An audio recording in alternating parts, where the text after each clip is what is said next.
Good evening, hello and welcome. You're watching CNN News 18. This is Nation at 5 with me, Poonam Burde. There's lots lined up for you on this edition, but let's get you started with breaking news that's coming in from Jammu and Kashmir. And it's an exclusive that CNN News 18 has accessed for you. This is the first step or one step closer towards elections being held in Jammu and Kashmir. There is an amendment to the Reorganisation Bill of Jammu and Kashmir that is going to be tabled, that is going to be brought in by the central government. CNN News 18 has access details of what those amendments to this 2019 bill are going to be. There are several provisions that are going to be made as far as this particular bill goes. One, that there will be amendment to ensure that there is a reserved seat for Kashmiri migrants in the J&K Legislative Assembly. One for displaced persons from Pakistan-occupied Kashmir as well. This is going to be the big move as far as inclusivity is concerned. Those members are going to be nominated and not elected. They're going to be nominated by the Lieutenant Governor of Jammu and Kashmir according to this amendment in the 2019 bill.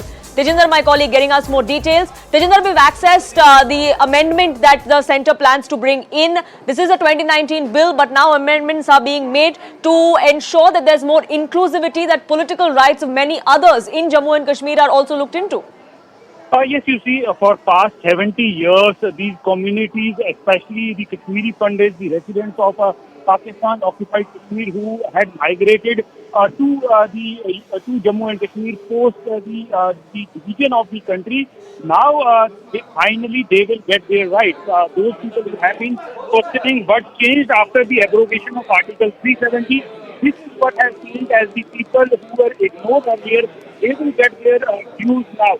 The Union government would be introducing an amendment bill in the parliament which would give rights to these people.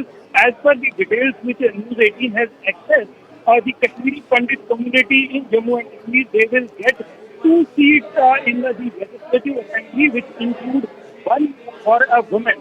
Also, there would be 1 seat which would be reserved for the migrants from the Pakistan-occupied Kashmir. And also, as you rightly pointed out, that all these seats will be nominated by the Lieutenant Governor of Jammu and Kashmir. So a big move of the Union government for giving rights to all those communities who had suffered for the past more than 70 years. Finally, while this amendment bill would be introduced in the current session of the parliament, there would be a discussion on it, and finally, every likelihood that this bill would be passed. Now it is to be seen whether the opposition political parties, especially the National Conference, the PDP, what would be their reaction, because they are yet to react on this bill. But yes, a big move by the Union government. This bill would be introduced in the ongoing session of the parliament. Yes. And Tejinder, this could also be the first hint of elections that would be held in Jammu and Kashmir as well. The delimitation process was recently concluded. Remember, there haven't been elections or an elected government in Jammu and Kashmir since the abrogation of Article 370. Yes, indeed. Even it's been more than 6 years that the Jammu and Kashmir government, there has been no elected government. Even prior to the abrogation of Article 370, the earlier government, we had the governor rule in Jammu and Kashmir for quite some time. So it's been almost more than 5-6 years that Jammu and Kashmir does not have an elected government.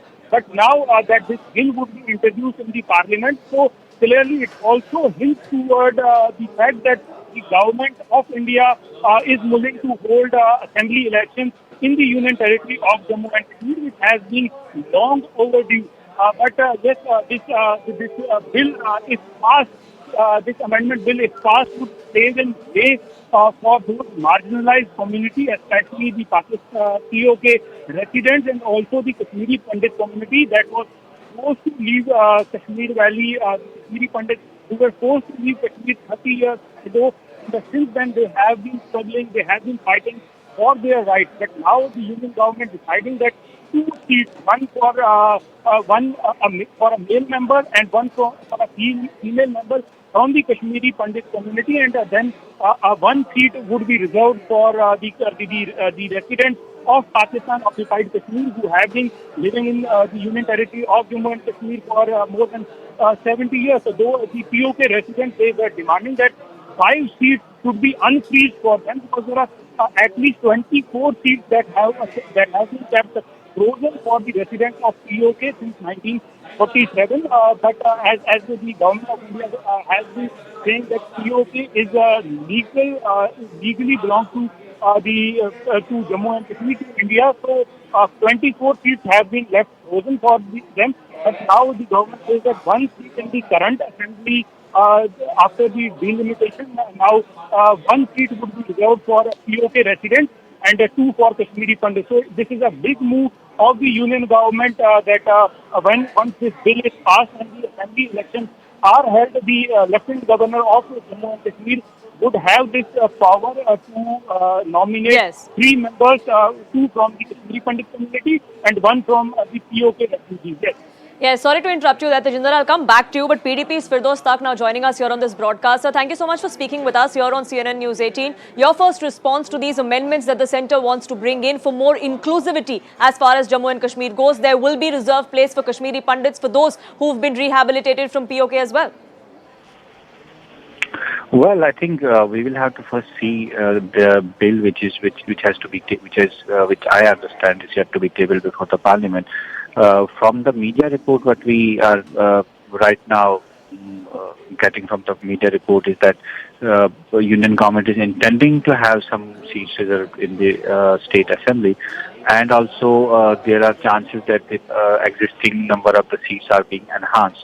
But it is completely surprising that the union government intends to have these seats reserved in contravention to the constitutional provisions, because what we are getting from the media reports, that's what what I'm saying is that we have to go through the bill, which is yet to be present.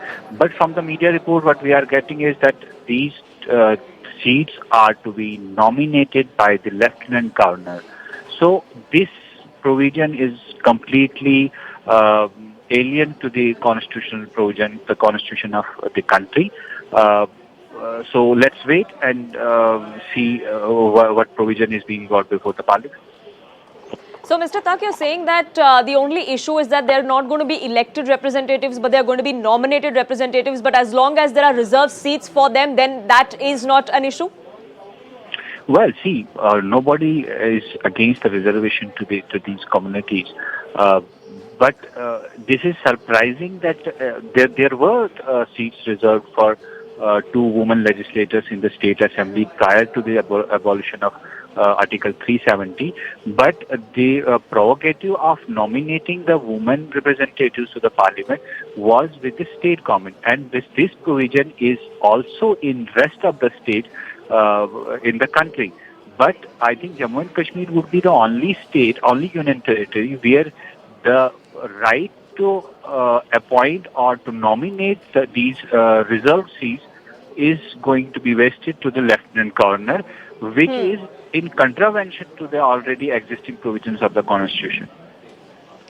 Sure, so this would be undue interference from the centre side or the Lieutenant Governor's side is what it would seem like if that is what the bill actually does come into effect happens. For the moment, Firdaus Tak, thank you so much for speaking with us here though on CNN News 18 and sharing your perspective. My colleague Tejinder continues to be with us as we get you this exclusive as far as the amendment to the 2019 J&K Reorganisation Bill is concerned. Now, Tejinder, one of the questions that have been raised by the PDP is that why does the LG have the right to nominate these members?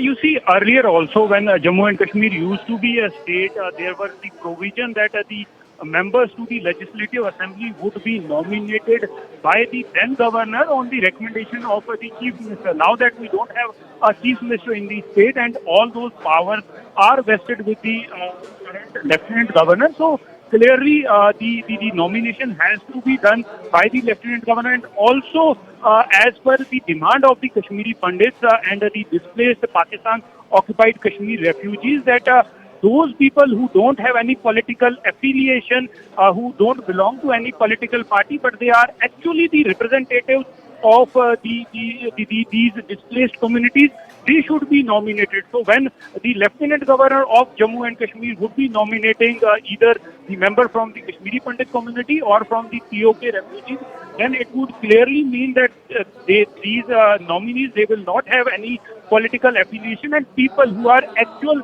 representatives